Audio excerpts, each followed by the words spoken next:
আপনার হাতে থাকা এই ফোনটি দিয়ে আপনি আজ সারা বিশ্ব নিয়ন্ত্রণ করছেন। হুম, কিন্তু আপনি কি জানেন, আজ থেকে ৩২ বছর আগে বাংলাদেশে যখন প্রথম মোবাইল ফোন আসে, তার দাম দিয়ে অনায়াসেই ঢাকার বুকে কয়েক বিঘা জমি কেনা যেত। পকেটে নয়, সেই ফোন বয়ে বেড়াতে হতো ব্যাগে করে। চলুন আজ ফিরে যাই সেই সময়ে, যখন মোবাইল ফোন ছিল কেবল আভিজাত্যের প্রতীক।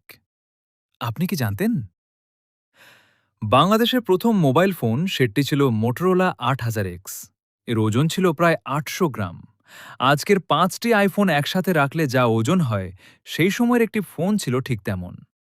সিটিসেল এবং সেই ১,২০,০০০ টাকা ১৯৯৩ সালের ২৬শে মার্চ, যখন সাধারণ মানুষের কাছে ল্যান্ডফোন পাওয়াই ছিল স্বপ্নের মতো, তখন সিটিসেল নিয়ে এলো তারহীন কথা বলার প্রযুক্তি।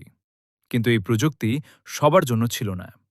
এটি হ্যান্ডসেটের দাম ছিল ১,২০,০০০ টাকা, আর সিম কার্ডের দাম ছিল প্রায় ৬০,০০০ টাকা। অর্থাৎ ফোন হাতে নিতেই আপনার পকেট থেকে হাওয়া হয়ে যেত প্রায় ২,০০,০০০ টাকা। ঐতিহাসিক সেই প্রথম কল ২২শে নভেম্বর ১৯৯৩।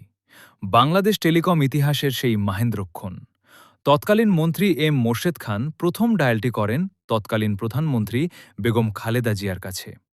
মজার ব্যাপার হলো, তখন শুধু কল করলেই টাকা কাটত না, কেউ আপনাকে কল করলে, অর্থাৎ রিসিভ করলেও প্রতি মিনিটে গুনতে হতো ১০ থেকে ১২ টাকা।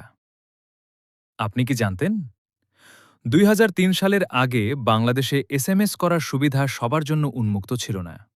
তখন মানুষ শুধু কথা বলতেই মোবাইল ব্যবহার করত। নোকিয়া ও ইন্টারনেটের বিপ্লব। ১৯৯৭ সালে গ্রামীণ ফোনের আগমনে মোবাইল সাধারণ মানুষের নাগালে আসতে শুরু করে। এরপর এলো নোকিয়া ১১০০ এর মতো কিংবদন্তি ফোন। ২০০৫ সালের দিকে শুরু হলো রঙিন স্ক্রিন আর ক্যামেরার দাপট। আপনি কি জানতেন, ২০০৫ সালে যখন প্রথম ইন্টারনেট বা জিপিআরএস আসে, তখন মাত্র ১ মেগাবাইট ডেটা খরচ করতে আজকের প্রায় ১০ থেকে ১৫ টাকা সমপরিমাণ খরচ হতো। আজ ১ জিবি ডেটা বা আনলিমিটেড কল আমাদের কাছে ডাল ভাত।